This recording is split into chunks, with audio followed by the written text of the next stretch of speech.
ಪ್ರೀತಿಯ ನನ್ನ ಸ್ಪರ್ಧಾ ಮಿತ್ರರೇ, ಈಗಾಗಲೇ ಕನ್ನಡ ವಿಷಯಕ್ಕೆ ಸಂಬಂಧಿಸಿದಂತೆ 2 ಪಾರ್ಟನ್ನು ನೋಡಿದ್ದೇವೆ. ಅದರಲ್ಲಿ 1ನೇ ಪಾರ್ಟು ಸಮಾನಾರ್ಥಕ ಪದಗಳು, 2ನೇ ಪಾರ್ಟು ನುಡಿಗಟ್ಟುಗಳ ಅರ್ಥ. ಈಗ ಈ ಪಾರ್ಟ್ 3ಯಲ್ಲಿ ಏನು ಮಾಡೋಣ ಅಂದರೆ ದೋಷವನ್ನು ಗುರುತಿಸೋದು.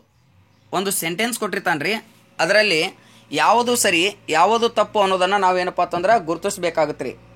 ಹಾಗಾಗಿ ಇದರಲ್ಲಿ ನಾನು ಏನು ಮಾಡ್ತೀನಿ ಅಂದರೆ ನಿಮ್ಗೆ 10 ಪ್ರಶ್ನೆಗಳನ್ನು ಕೊಡ್ತೀನಿ ರೀ. ಎಕ್ಸಾಂಪಲ್, ಈ 10 ಪ್ರಶ್ನೆಗಳ ಆಧಾರದ ಮೇಲೆ ಏನಪ್ಪ ಅಂತಂದ್ರೆ ಉಳಿದ ಎಲ್ಲ ಪ್ರಶ್ನೆ ಪತ್ರಿಕೆಗಳ ಪ್ರಶ್ನೆಗಳನ್ನು ನೀವು ನೋಡ್ಕೋಬೇಕು.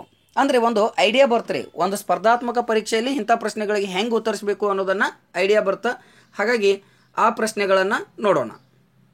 ನೋಡ್ರಿ, 1ನೇ ಪ್ರಶ್ನೆ ಏನೈತಪ್ಪ ಅಂತಂದ್ರೆ ಎಲ್ಲರೂ ದೇವರಿಗೆ ಹರಕೆ ಒಪ್ಪಿಸಿ ಕೈ ಮುಗಿದರು. ಇಲ್ಲಿ ಅವ ಏನು ಮಾಡ್ತಾನಪ್ಪ ಅಂತ ಕೇಳಿದಾಗ್ರಿ, option A, option B, option C ಅಂತ ಕೊಡಲ್ರಿ.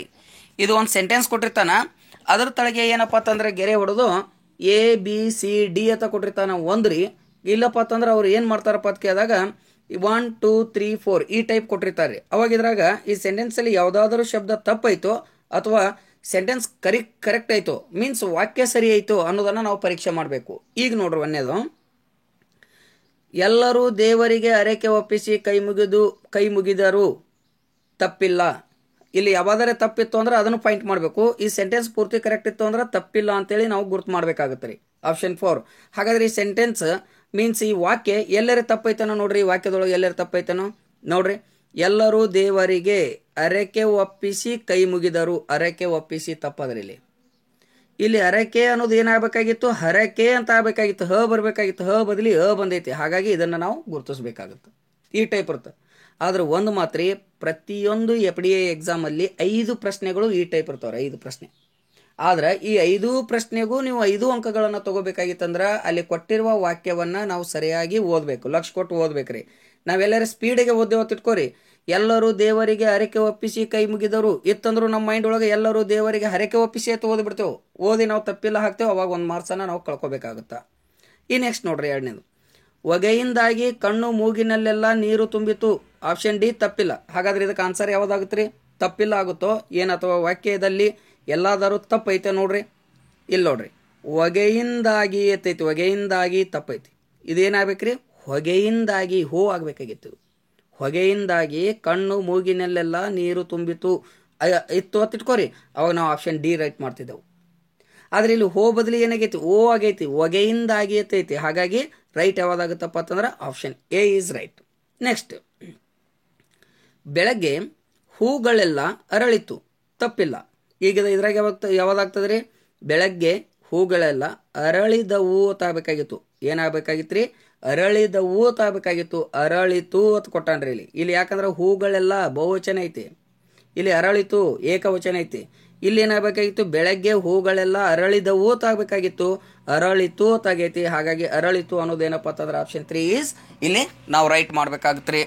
ಇನ್ನು ನೆಕ್ಸ್ಟ್ ಏನಪ್ಪ ಅಂತಂದ್ರೆ ನಾನು ಈಗ ತಾನೇ ಕಾಫಿ ಕುಡಿದು ಬಂದೆ. ನಾನು ಈಗ ತಾನೇ ಕಾಫಿ ಕುಡಿದು ಬಂದೆ ಅಂತ ಆಗ್ಬೇಕಾಗಿತ್ತು. ಬಟ್ ಇಲ್ಲಿ ಏನಾಗ್ಯದ್ರಿ, ನಾನು ಈಗ ತಾನೇ ಕಾಫಿಗೆ ಕುಡಿದು ಬಂದೆ. ಗೆ ಅನ್ನೋದು ಬರಬಾರ್ದಾಗಿತ್ತು ಇಲ್ಲಿ.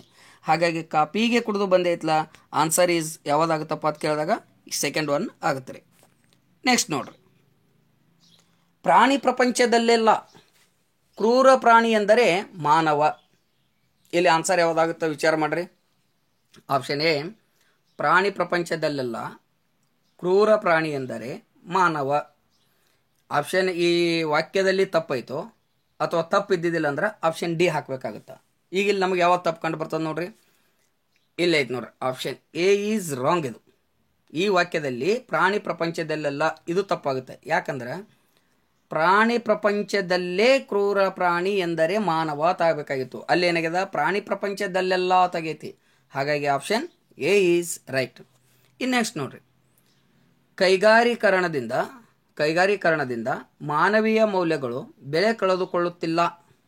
ಕೈಗಾರೀಕರಣದಿಂದ ಮಾನವೀಯ ಮೌಲ್ಯಗಳು ಬೆಲೆ ಕಳೆದುಕೊಳ್ಳುತ್ತಿಲ್ಲ ಅಂತ ಐತಿ. ಇಲ್ಲಿ ಯಾವ್ದು ಆನ್ಸರ್ ಆಗುತ್ತಪ್ಪ ಅಂತಂದ್ರೆ ಎ ಆಗುತ್ತೆ. ಯಾಕಂದ್ರೆ ಕೈಗಾರೀಕರಣ ಇಲ್ಲಿ ದೀರ್ಘ ಬರಬೇಕಾಗಿತ್ತು, ದೀರ್ಘ ಬಂದಿಲ್ಲ. ಹಾಗಾಗಿ ಕೈಗಾರೀಕರಣದಿಂದ ಅನ್ನೋದೇನಪ್ಪ ಅಂತಂದ್ರೆ ತಪ್ಪಾಗಿರ್ತಕ್ಕಂಥ ಆಪ್ಷನ್ ಐತ್ರಿ ಇದು. ನೆಕ್ಸ್ಟ್, ವಚನಗಳು ಕನ್ನಡದ ಉಪನಿಷತ್ತುಗಳು. ನೋಡ್ರಿ ಎಲ್ಲರ ತಪ್ಪಿದನು ಇಲ್ಲ. ಹಾಗಾಗಿ ಆನ್ಸರ್ ಯಾವುದಾಗುತ್ತಾ? ತಪ್ಪಿಲ್ಲ ಅನ್ನೋದು ಆಗುತ್ತಾ. Option D. Next, Abdul Kalam ರವರು ನಮ್ಮ ದೇಶದ ಕ್ಷಿಪಣಿ ಪಿತಾಮಹರು.